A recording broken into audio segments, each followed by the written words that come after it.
میں تو آج بھی کہتا ہوں کہ عمران خان کو باہر آنے دیں. سیاست میں اگر ان کی گرفتاری کی وجہ سے تلخی ہے، ہمیں ملک کی بہتری کے لیے اور ملک کے اندر مجموعی طور پر ایک برادرانہ اور ہم آہنگی کی فضا پیدا کرنے کے لیے ایک شخص کی قربانی کوئی مسئلہ نہیں ہے. آ جائیں باہر میدان میں سیاست کریں.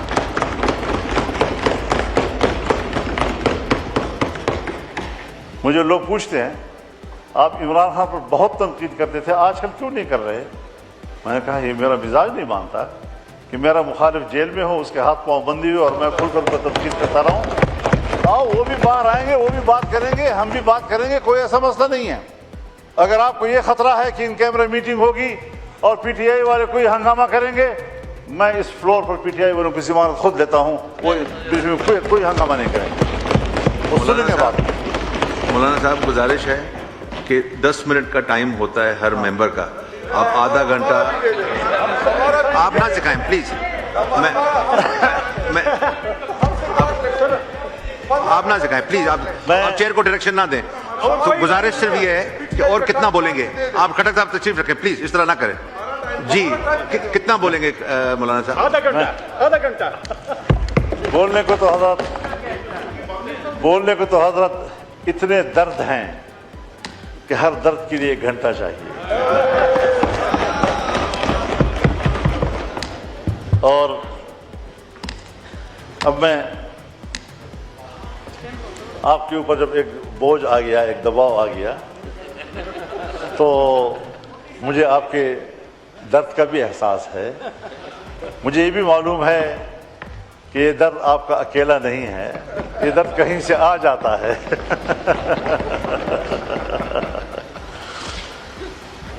جناب شہباز شریف صاحب جب کسی زمانے میں ہمارے ساتھ کنٹینر پہ ہوتے تھے تو اس وقت بڑے جوش و جذبے کے ساتھ وہ فرمایا کرتے تھے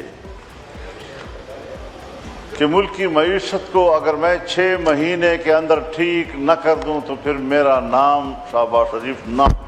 اس طرح ہوتا تھا.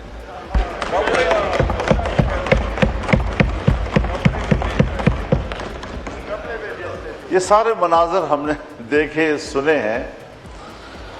ہمیں اگر عمران خان سے شکوہ تھا کہ انہوں نے اپنی حکومت میں تاریخ کے سب سے بڑے قرضے لیے، آج اگر ہم ان کی پالیسیوں سے اختلاف کرتے تھے تو ہمیں اصلاحات کی طرف بڑھنا چاہیے تھا.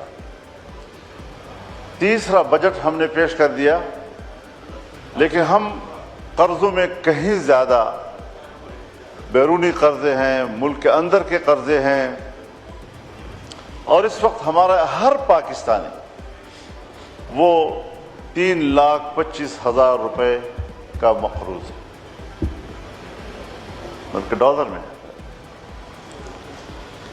اس ساری صورتحال میں جب غریب آدمی اپنی صبح و شام کی نان جویں کے لیے ترستا ہوگا، وہ اپنی تنخواہ میں گھر کا کرایہ بھی دے رہا ہے، وہ اپنی تنخواہ میں بچوں کے اسکول کی فیس بھی ادا کر رہا ہے، وہ اپنی تنخواہ میں بجلی کا بل بھی دے رہا ہے، وہ اپنی تنخواہ میں گیس کا بل بھی دے رہا ہے، اور اس کی جو ادائیگیاں ہیں اور اخراجات ہیں وہ اس کے آمدن سے بڑھ جاتے ہیں. ذرا تھوڑا سا سوچ لینا چاہیے کہ اس غریب انسان کی زندگی کا کیا حال ہوگا. غربت اگر پہلے 25% تھی تو اس سال میں 29% شرح سے کم تک لوگ چلے گئے ہیں، غربت کے لکیر سے نیچے چلے گئے ہیں.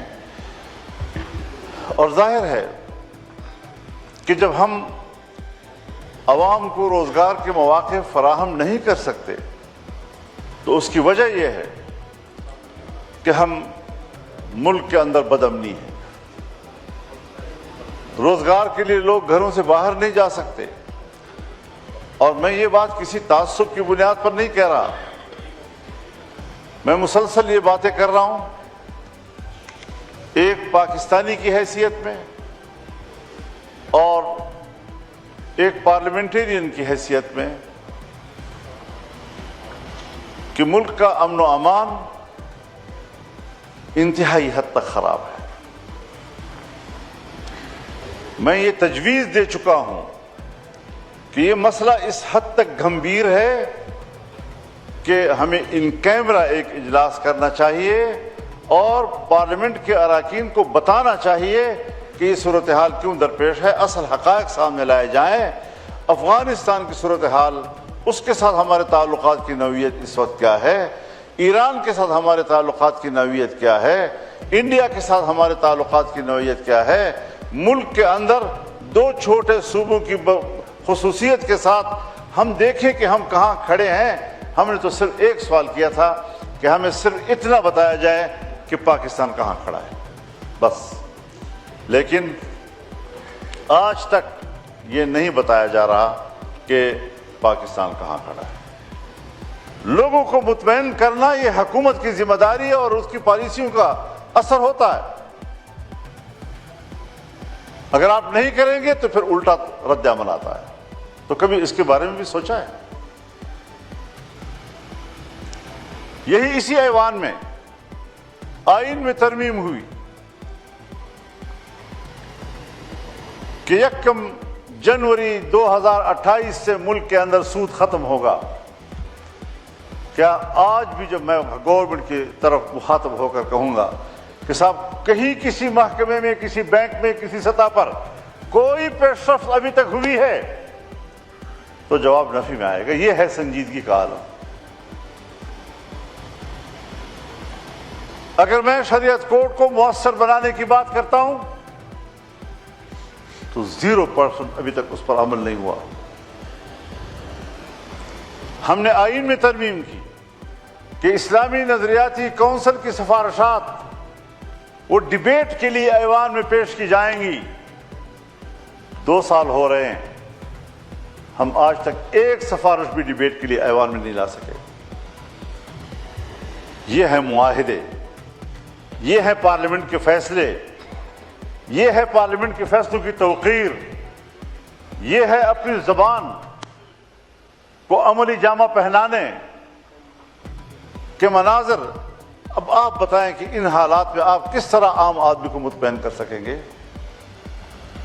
میں نے تو آپ کے ساتھ مذاکرات کیے تھے, ہم نے تو بات چیت کی تھی, کوئی ڈنڈے تو نہیں اٹھائے تھے, کوئی ہنگامے تو نہیں کیے تھے. اور مذاکرات میں آپ نے جو کچھ تسلیم کیا, 26ویں ترمیم میں جو کچھ آپ نے تسلیم کیا, 27ویں ترمیم میں اس سب کو چاٹ لیا واپس. یہ ہوتی ہے کمٹمنٹ. اور آج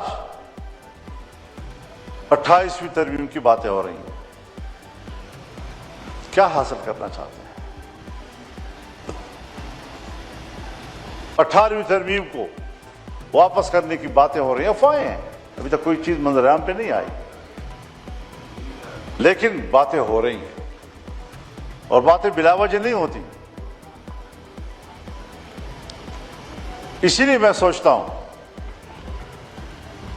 کہ جہاں میں حکومت کو متوجہ کرنا چاہتا ہوں جناب اسپیکر آپ کی وساطت سے, وہاں میں خاص طور پر پاکستان پیپلز پارٹی کو متوجہ کرنا چاہتا ہوں کہ سن 1973 کا آئین یہ پاکستان پیپلز پارٹی کے قائد ذوالفقار علی بھٹو شہید نے دیا تھا.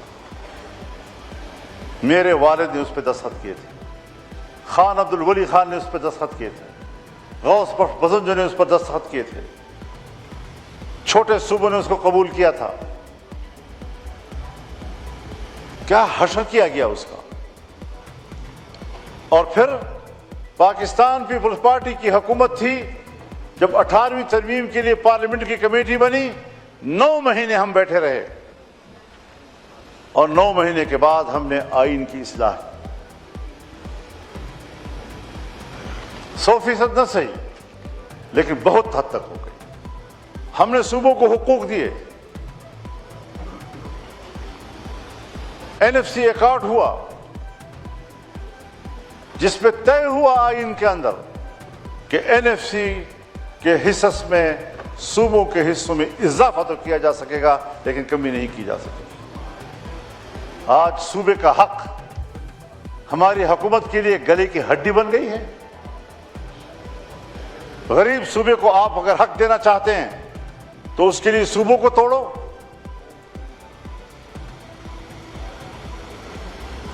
یہ فکر، یہ سوچ اگر روز ہم آئین کو کھلواڑ بناتے رہیں گے تو پھر پاکستان کے اندر استحکام نہیں آئے گا۔ ہمیں ملک کے اندر استحکام کی طرف جانا چاہیے۔